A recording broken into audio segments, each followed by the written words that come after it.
வேளாண்மையில் சிறந்த தஞ்சை மாவட்டம் எல்லா துறையிலும் சிறக்க வேண்டும்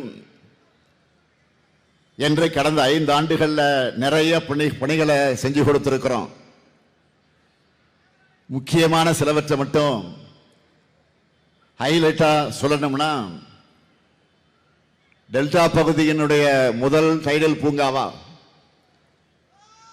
தஞ்சாவூர் பிள்ளையார்பட்டியில நான் திறந்து வச்ச நியோ டைடல் பார்க் திறந்து வச்சு 2 வாரத்தில் அது ஃபுல் ஆயிடுச்சு.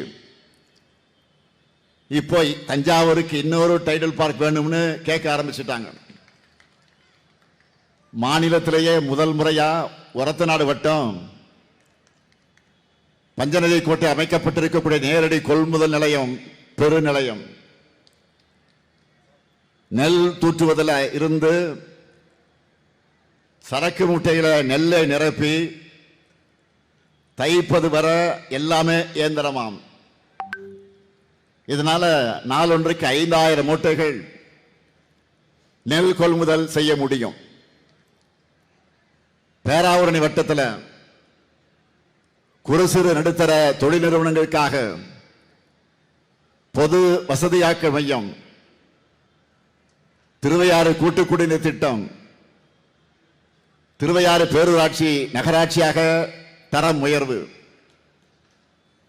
பட்டுக்கோட்டை புதிய பேருந்து நிலையம், பட்டுக்கோட்டை அரசு மருத்துவமனையில் மகப்பேறு பிரிவுக்கு கூடுதல் கட்டடம்,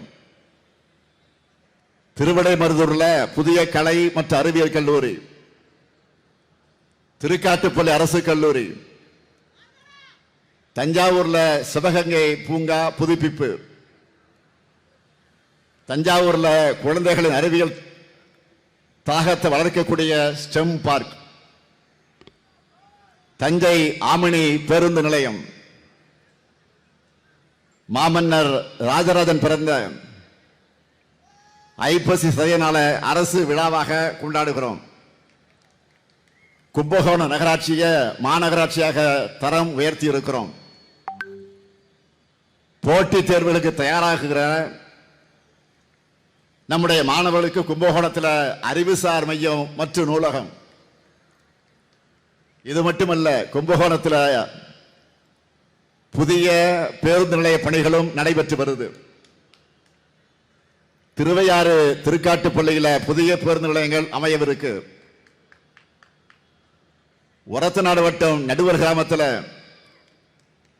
170 கோடி மதிப்பிலான புதிய சேமிப்பு கிடங்கு பணிகள் விரைவில் முடிக்கப்படவிருக்கிறது. தஞ்சை தமிழ் பல்கலைக்கழக வளாகத்தில் மிகப்பெரிய சோழர்கள் அருங்காட்சியகம் அமைக்க அடிக்கல் நாட்டி இருக்கிறேன்.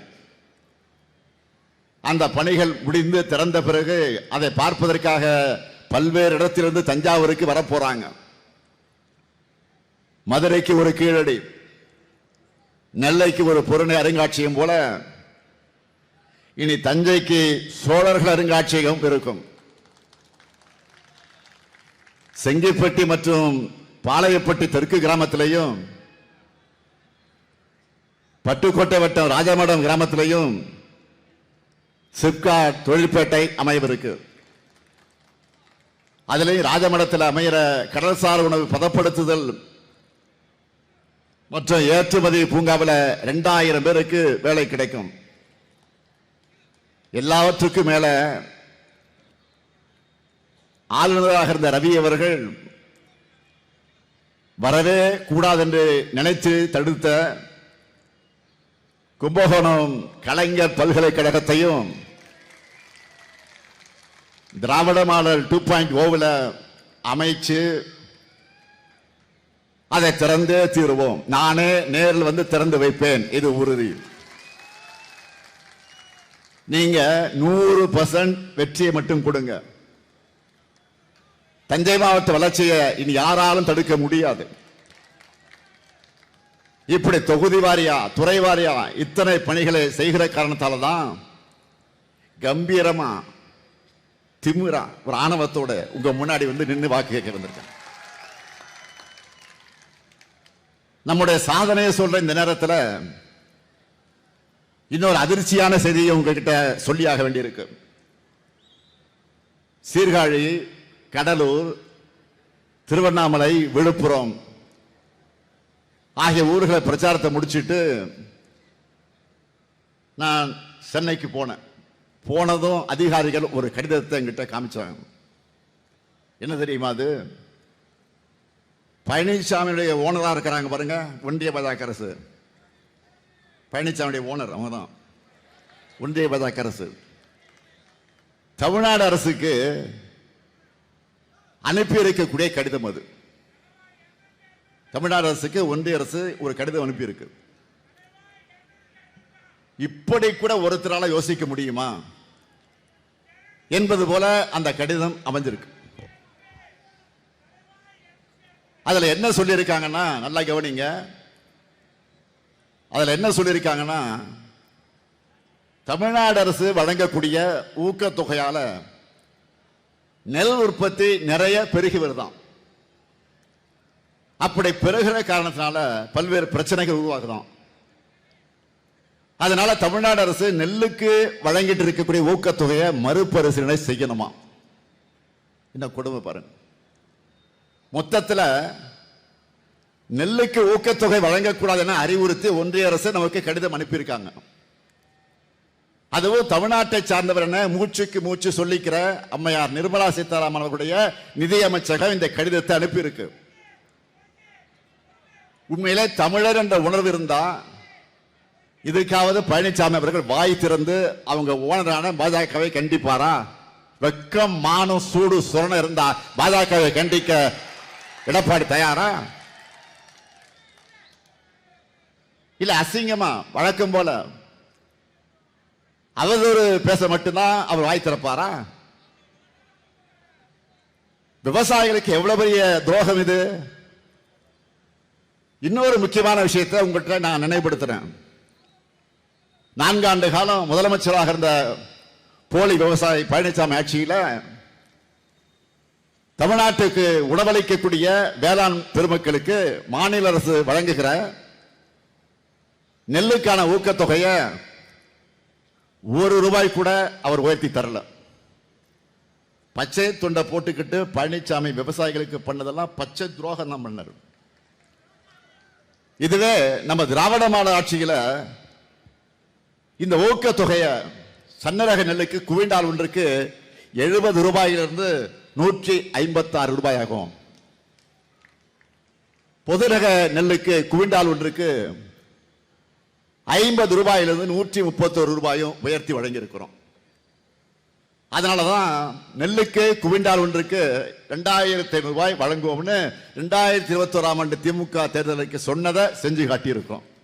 செஞ்சோமா இல்லையா?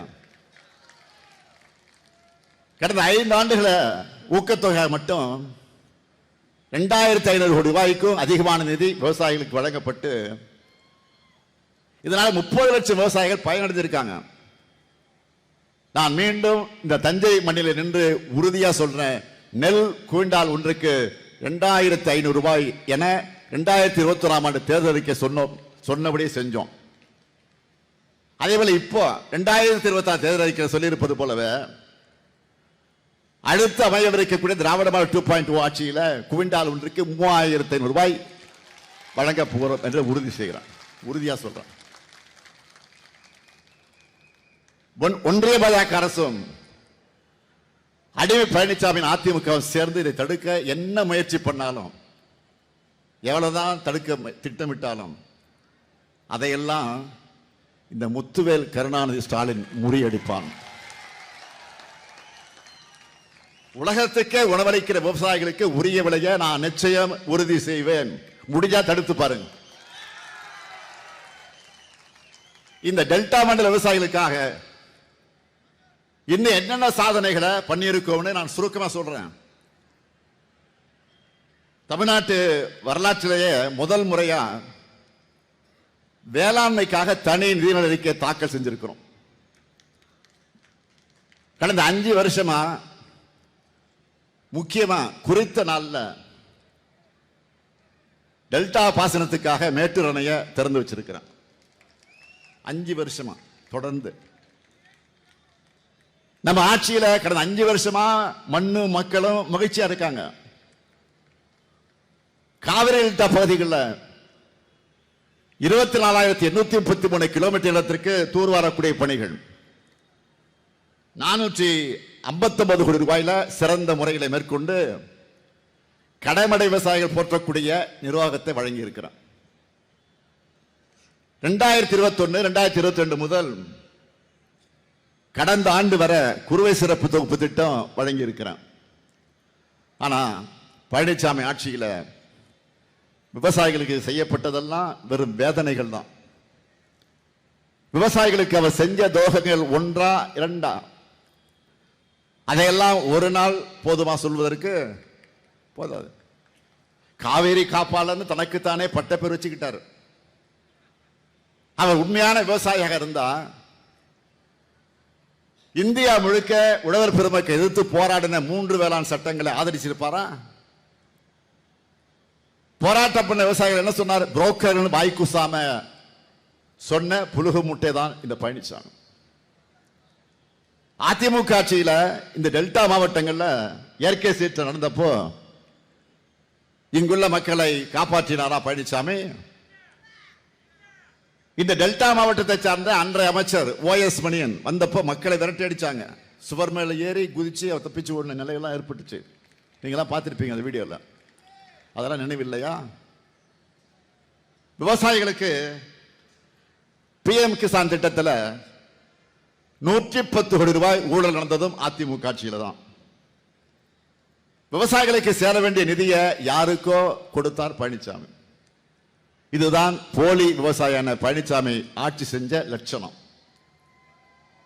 இப்படிப்பட்டவர் யாருகிட்ட சேர்ந்திருக்கிறார்? பிரதமர் மோடி தலைமையிலான NDA கூட்டணியில். எப்படிப்பட்ட மோடி அவர்? வணிக சிலிண்டர்கள் விலையை ஏற்றி வியாபாரிகளின் தலையில இடியை இறக்கி இருக்கக்கூடிய மோடி அவர்கள். நாடு முழுக்க வணிக சிலிண்டர்கள் விலை 203 ரூபாய் அதிகரிக்கப்பட்டிருக்கு.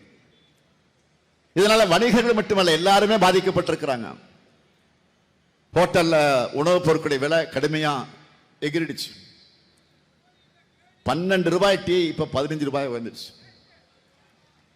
15 ரூபாய் காஃபி இப்போ 20 ரூபாய் வந்துருச்சு. உண்மையா இல்லையா? ஏற்கனவே சிலிண்டர் தட்டுப்பாட்டால பல உணவகங்களை மூடிட்டாங்க. பல ஹோட்டல்கள் சில ஐட்டம் மட்டும்தான் தயாரிக்கிறாங்க. ஹோட்டல் நடத்துறவங்களுக்கு கஷ்டம். அங்க வேலை செய்யறவங்களுக்கு இப்ப வேலையும் பறி போயிடுச்சு. அவசர ஆலோசனை கூட்டம் மோடி அவர்கள் கூட்டம் கூட்டினாரு. ஆனா உருப்படியா எதுவும் பண்ணல. ஏன்னா பாஜக ஆளாத மாநிலங்கள்ல அதிகாரிகளை எப்படி பந்தாடலாம் என்பதில் தான் ஒன்றிய அரசுடைய மொத்த கவனம் இப்ப இருக்கு. தேர்தலை தோக்கப்படுற பட்சத்தில் ஏற்கனவே வாக்காளர் பட்டியல் சிறப்பு தீவிர திருத்தம் SIR சொல்லி கொண்டு வந்து இந்தியா முழுக்க கோடிக்கணக்கான மக்களுடைய வாக்குரிமையை பறிச்சிருக்கிறாங்க. அதை முடிச்சிட்டு அடுத்து என்ன பண்றாங்க? தமிழ்நாட்டில் தங்களுக்கு சாதகமான அதிகாரிகள் நியமிச்சு தேர்தலில் தில்லுமுள்ளு பண்ணலாம்னு பார்க்கறாங்க. எத்தனையோ தேர்தல்களை தமிழ்நாடு பார்த்திருக்கு. அமைதியான தேர்தலுக்கு தமிழ்நாடு தான் பெஸ்ட் எக்ஸாம்பிள். அப்படிப்பட்ட நம்ம மாநிலத்தில் முதல் முறையா தேர்தலை காரணம் காட்டி தலைமைச் செயலாளர் உள்ளிட்ட பல்வேறு அதிகாரிகளை இப்ப மாத்தி இருக்கிறாங்க. இவ்வளவு பயம் ஏன் அவங்களுக்கு? வாக்களிக்க போற மக்களை திராவிட மாடல் 2.0 வேணும்னு எப்போ டிசைட் பண்ணிட்டாங்க. ஏன் இதை தேர்தல் ஆணையம் பாஜக உணராம இருக்கிறாங்க? அது கூட பரவாயில்ல. நிறைய கட்டுக்கதைகளை சொல்லிட்டு நப்பாசையில அலைகிறாங்க.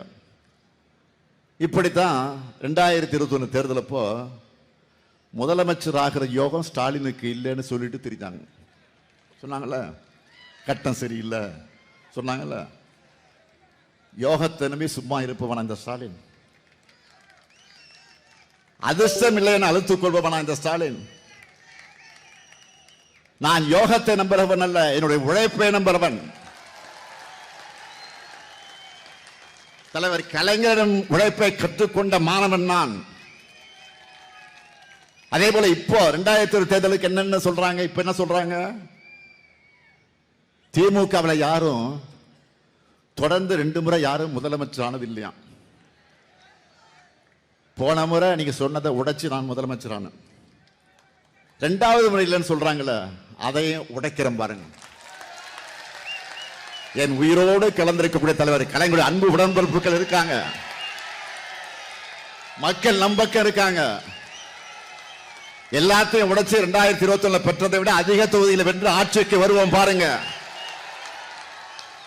எதிரிகள் வெட்டிக்கதை பேசிட்டு கனவு கண்டுட்டு இருக்காங்க. நாம தமிழ்நாட்டை முன்னேற்றுகிற கனவை காண்போம். 10 ஆண்டுகள் தொடர்ந்து ஆளும் வாய்ப்பு திமுகவுக்கு கிடைச்சா தமிழ்நாட்டின் வளர்ச்சி எப்படி இருக்கும்னு 2031 நாம காட்டுவோம்.